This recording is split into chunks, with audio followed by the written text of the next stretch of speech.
দেশজুড়ে যেন হঠাৎ করেই তৈরি হয়েছে এক অদৃশ্য কম্পন। তার উৎস একটাই, জামায়াত ইসলামী প্রার্থীদের তুমুল শোডাউন। খুলনা থেকে ঢাকা, রংপুর থেকে কুষ্টিয়া, যেখানে চোখ যায় দেখা মিলছে মোটর বাইকের ঢেউ, মানুষের স্রোত আর রাজনৈতিক মাঠে এক নতুন সমীকরণের গন্ধ। আর ঠিক এই মুহূর্তে জোরালো হয়ে শোনা যাচ্ছে আরেকটি প্রশ্ন, বিএনপি থেকে কি সত্যি শুরু হয়েছে দলত্যাগের ঢল? খুলনা ৫ আসনে গতকালের দৃশ্য ছিল চোখ ধাঁধানো। জামায়াত ইসলামের সেক্রেটারি জেনারেল মিয়া গোলাম পরোয়ারকে ঘিরে প্রায় ৫,০০০ মোটরসাইকেলের মিছিল যেন মুহূর্তেই বদলে দিল পুরো রাজনৈতিক পরিবেশ। খুলনার ইতিহাসে এমন শোডাউন আগে কেউ দেখেনি। হিন্দু অধ্যুষিত এই আসনে তিনি ২০০১ সালে হারিয়েছিলেন সেই সময়ের জনপ্রিয় লীগ এমপি নারায়ণ চন্দ্র চন্দকে। দীর্ঘ সময় পর আবারও তার মাঠে নামা যেন পুরনো স্মৃতিকে জাগিয়ে তুলল নতুন শক্তিতে।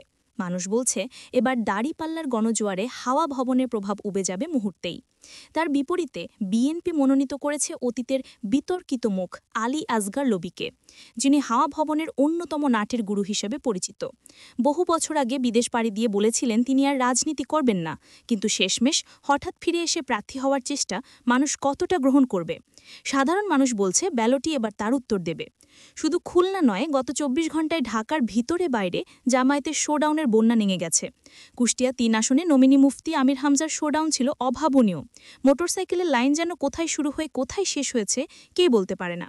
রাজনৈতিক বিশ্লেষকরা বলছেন বিএনপির সোহরাব জাকির দ্বন্দ্বের ফাঁক গলে আমির হামজার ভোটে এগিয়ে যাওয়ার সম্ভাবনা এখন খুবই বেশি। ঢাকা ৯ আসনে ছিল একই দৃশ্য। কবির আহমেদের নেতৃত্বে প্রায় ৩,০০০ মোটরসাইকেলের মিছিল যেন রাজধানীর বুকে তৈরি করে নতুন আলোড়ন। এখানে বিএনপি এখনও প্রার্থী ঘোষণা করতে পারেনি। অনেকের ধারণা ছিল আফরোজা আব্বাস থাকবেন, কিন্তু এখনও নিশ্চিত নয় কিছুই। এর মধ্যেই এনসিপি থেকে তাসনিম যারা প্রার্থী হওয়ায় ত্রিমুখী লড়াইয়ের ইঙ্গিত মিলছে। তবে সবচেয়ে বড় আলোচনার কেন্দ্রবিন্দু হয়ে উঠেছে রংপুর ১ আসন। জামায়াতের রায়হান সিলাঞ্চি ৬,০০০ বাইকের শোডাউন যেন এক শব্দে ঐতিহাসিক। ভিডিওগুলো মুহূর্তেই ভাইরাল হয়েছে। মানুষ বলছে এই আসনের বাতাস বদলে গেছে। পুরো উত্তরবঙ্গেই দাড়িপাল্লার উত্থানের ওজন অনুভব করা যাচ্ছে। এই সব কিছুর মাঝেই আরেকটি খবর দেশের রাজনীতিকে আরও নাড়া দিয়েছে। বিএনপি থেকে দল ত্যাগের হিড়িক। সাবেক উপজেলা চেয়ারম্যান থেকে শুরু করে মেম্বার দলে দলে যোগ দিচ্ছেন জামায়াতে। চুয়াডাঙ্গা, ভোলা, কিশোরগঞ্জ, চাঁপাইনবাবগঞ্জ প্রায় প্রতিদিনই কোনো না কোনো জেলায় বিএনপি নেতার পদত্যাগপত্র ভাইরাল হচ্ছে। অভিযোগ উঠছে বিএনপি হচ্ছে বিএনপি নেই, শহীদ জিয়ার আদর্শ নেই, দলের ভিতরে সংস্কার বিরোধিতা আর আওয়ামী স্টাইলে পরিচালনা সব মিলিয়ে অনেকে বলছেন বিএনপি আজ আওয়ামী বিএনপি। এই বৃদ্ধি হ্রাসের রাজনৈতিক মুহূর্ত ঠিক এমন সময়ে অনেকে মনে করছেন মানুষ কেন দলে দলে জামায়াতমুখী হচ্ছে তার উত্তর লুকিয়ে আছে অতীতের সাফল্যে।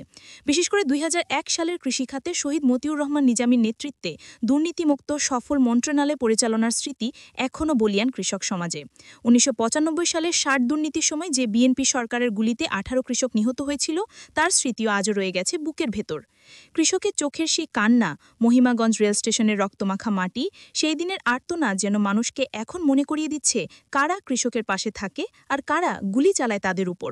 সেই ইতিহাসকে সামনে এনে আজ বিএনপি যখন কৃষক প্রেমের সেজোয়া পোশাক পরে ভোট চাইছে, মানুষ প্রশ্ন তুলছে এত সহজে কি ইতিহাস ভুলে যাওয়া যায়? অন্যদিকে জামায়াতের মাঠে বাস্তব উপস্থিতি, সংগঠনের শৃঙ্খলা এবং সারা দেশে শোডাউনের ধারাবাহিক শক্তি দেখে অনেকেই বলছেন এই নির্বাচনী মাঠের নতুন এক তরঙ্গ তৈরি হয়েছে এবং সেই তরঙ্গের মাঝেই বিএনপি থেকে জামায়াতের হাজার হাজার নেতার যোগদান যেন শুধু সংখ্যা নয়, এ এক মনস্তাত্ত্বিক পরিবর্তন। দেশজুড়ে তাই এখন সবচেয়ে আলোচিত প্রশ্ন, এই যে বিএনপি থেকে চলে আসার ঢল, এটা কি সত্যি বড় কিছুর সূচনা? সামনে কি আরও বড় বিষয় অপেক্ষা করছে, নাকি এই শোডাউনগুলোই বদলে দেবে পুরো রাজনৈতিক চিত্রপট? রাজনৈতিক মাঠের এই উত্তাল সময়ে এখন একটি বিষয় স্পষ্ট, দেশের রাজনীতি আজ আবারও প্রবাহ বদলে দোরগোড়ায় দাঁড়িয়ে।